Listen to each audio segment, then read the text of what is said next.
Hey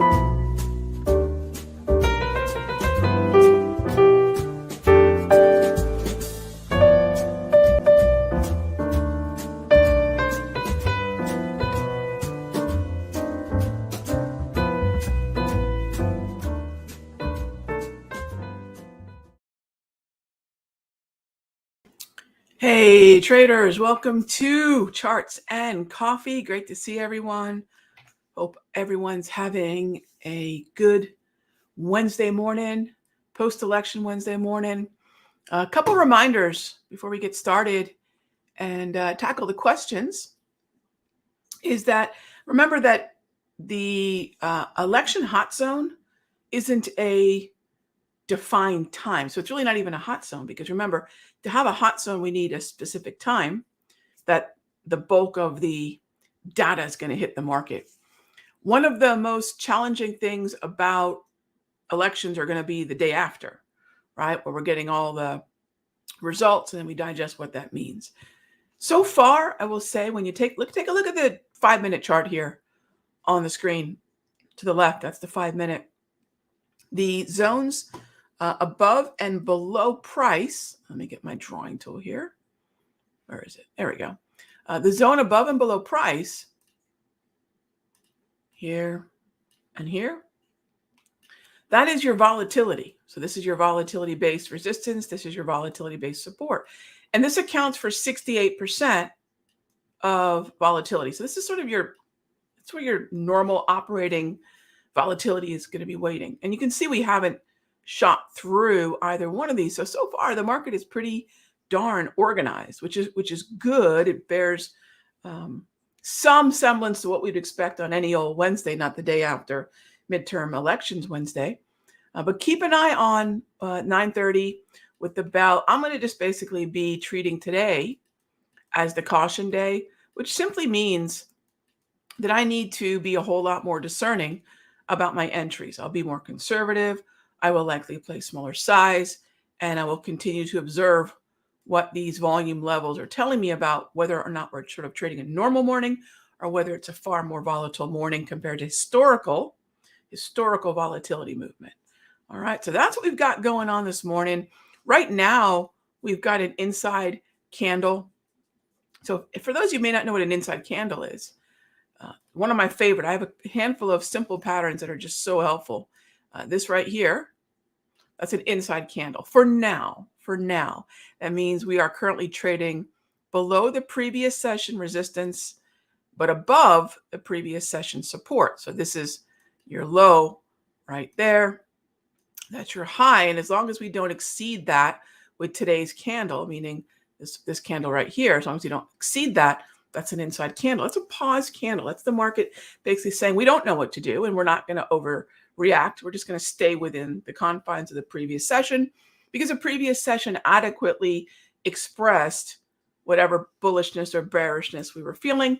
We don't feel anything beyond that, right? That pretty much took care of any panic buying or selling that we thought we might have to make. And so far, it's just a pause candle. That's it. A pause candle is typically a continuation. Don't presume it's a reversal.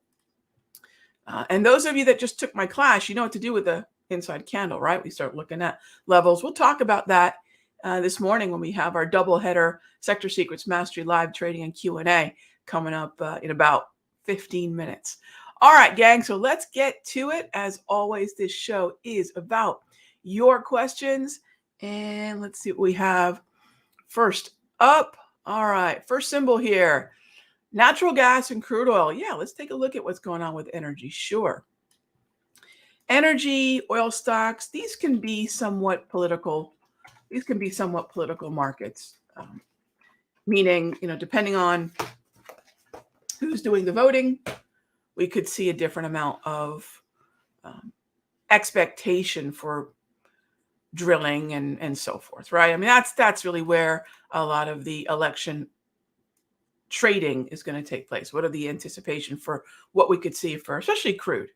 And how does that then affect oil stocks? Natural gas continues to move lower. And remember, gang, we can't really be surprised by this. Let me show you something here really quick. I think I'm logged in to it. If not, we can, okay.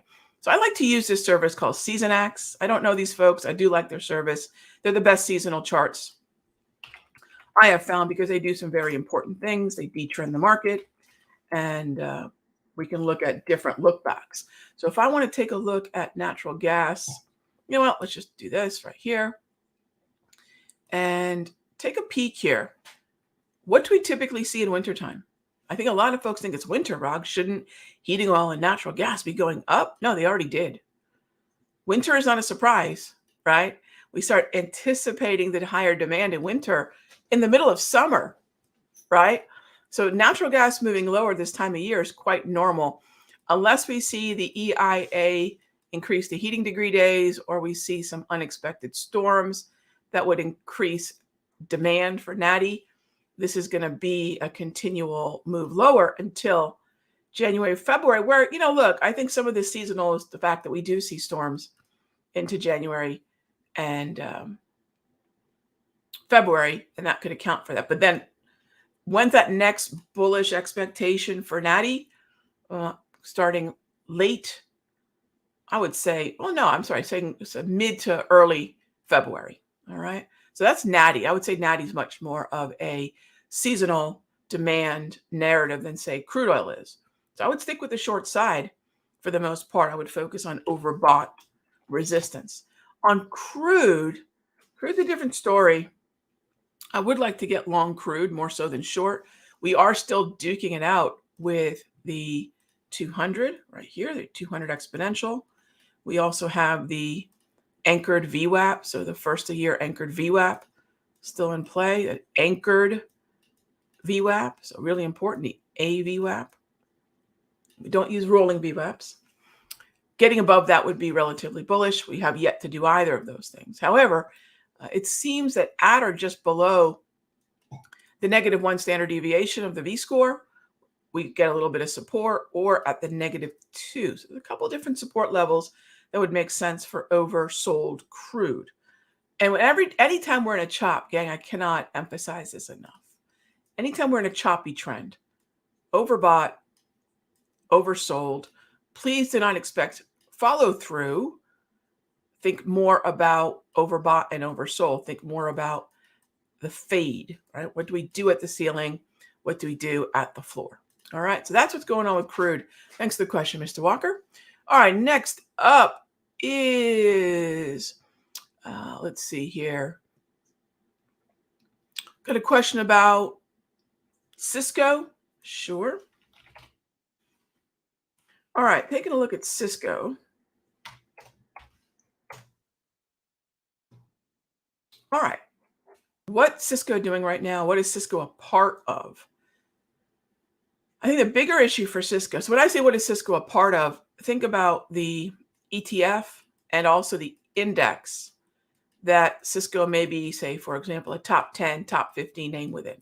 So always know where your stock is within those two aspects of the market. Underlying market trend is neutral, still below some key levels. Overbought, oversold would still be, I think, your dominant high probability conversation. Where is that support? Whether that be volume, whether that be previous levels of support. But I think a bigger narrative is this. We're so close to earnings, which means the implied volatility has gone up. This favors folks who sell options, not buy them like myself. So I'll wait till just after earnings, right? I'll wait for just after earnings to figure out what, if anything, I'm going to do with Cisco. So it's too tight within the window where I would say, 14 days before earnings, you'll see that implied volatility start to increase. And then that is going to basically tip the scales to folks who want to collect premium as opposed to folks that want to buy it like myself. All right, next up, what are my thoughts on CAT and LNG? Sure. That's an uptrend. Take a look. CAT's an uptrend. That dictates what we're going to do with support. We're going to buy support. Where is support? There's a lot of different levels of support we could look at. So now the question becomes, what's going to be the way we take advantage of it? The way that we take advantage of it is going to be waiting for a a bearish pullback, right? A retracement. And that's going to allow us to get long, even a pullback to the +1 standard deviation. That would be the way that I treat this. So what I recommend is pull out the types of tools in your toolkit that are optimized for the trend.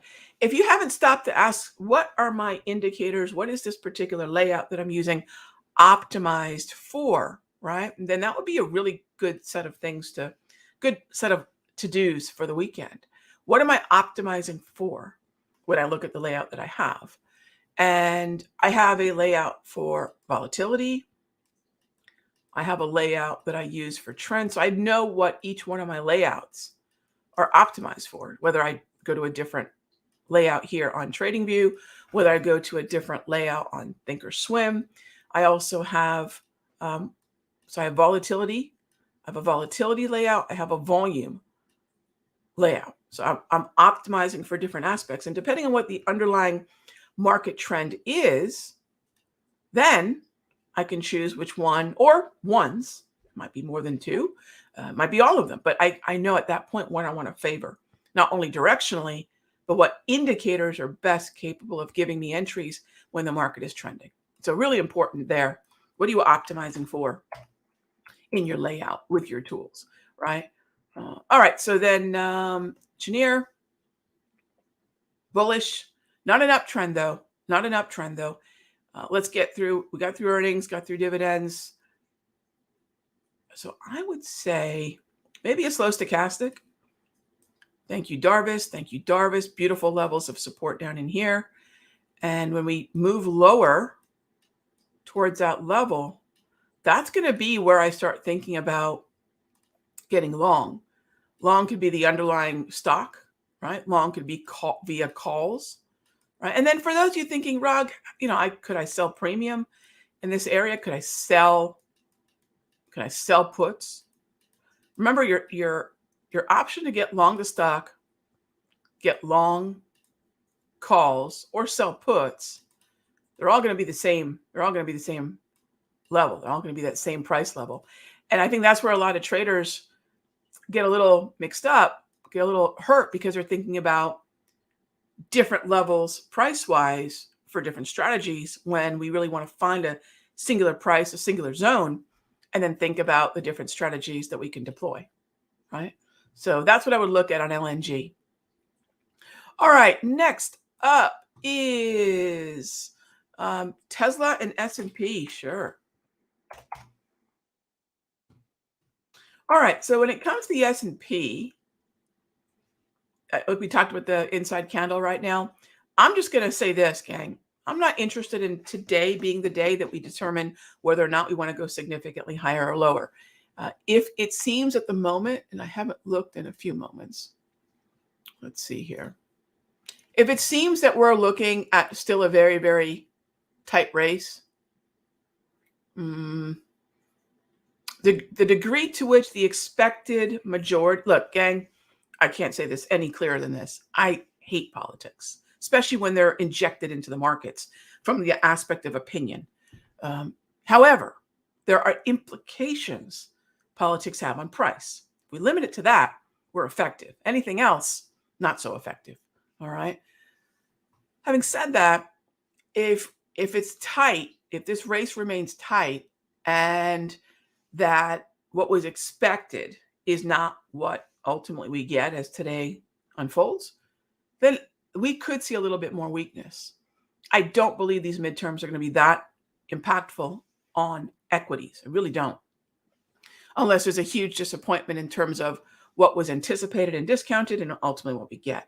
Gang, the bigger event this week has been and will be, from the market perspective, right? What's tomorrow's CPI going to bring?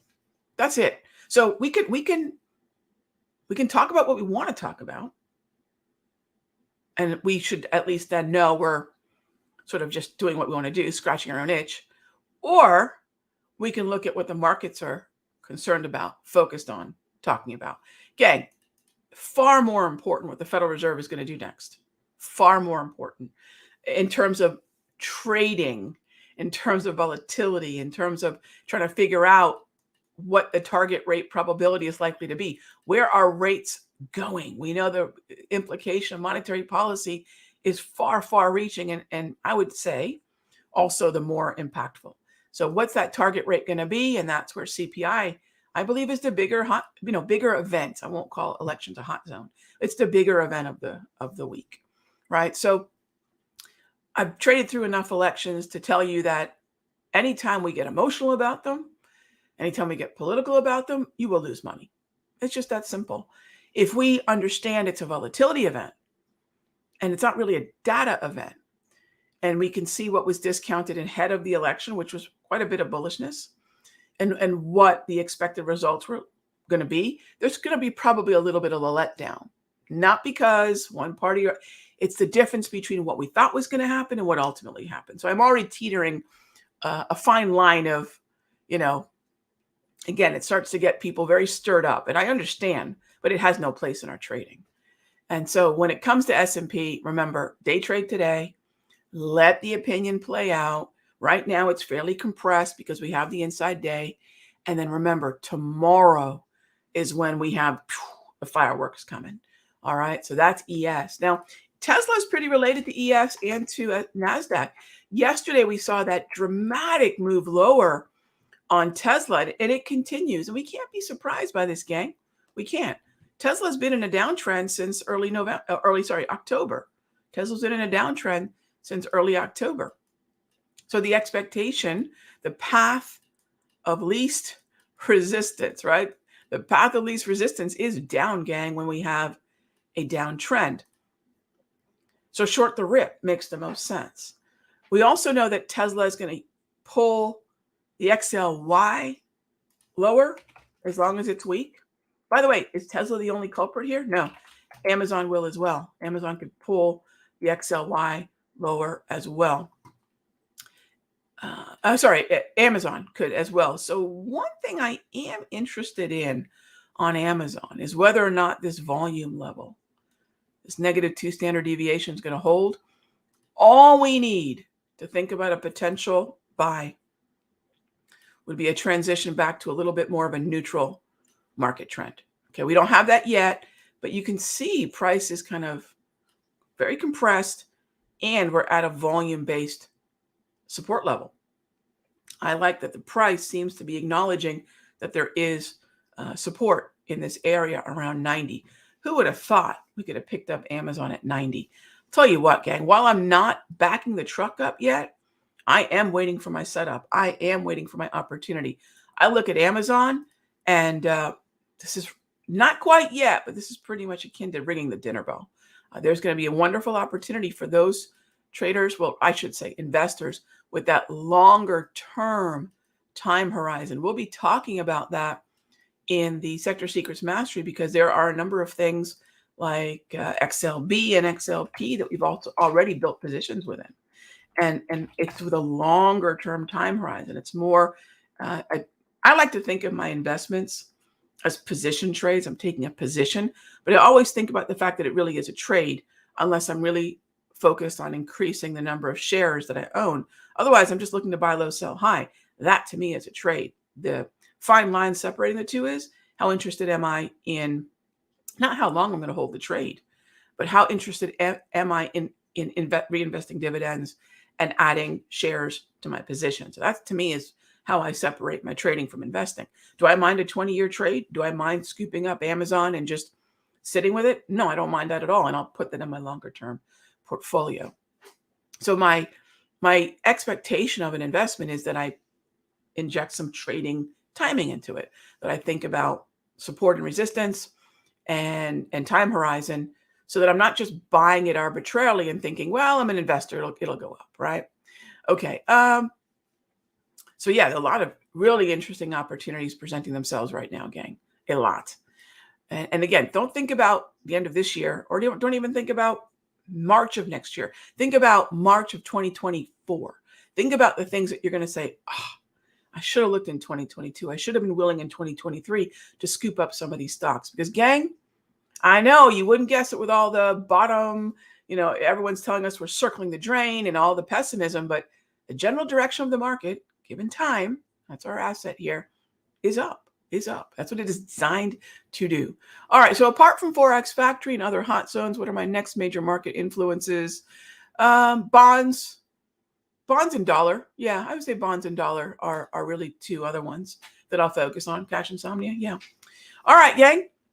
So that is it for this episode of Charts and Coffee. As always, thanks for the questions. Thanks for joining us. Thanks for being a part of the Caffeinate and Dominate crew. I already drank my coffee. I've been up since 4:30 this morning. So I have some water, though. But I'm glad y'all could make it. Thank you, as always, for the questions. I'll see you all tomorrow, same time, same station. Be good to each other, gang.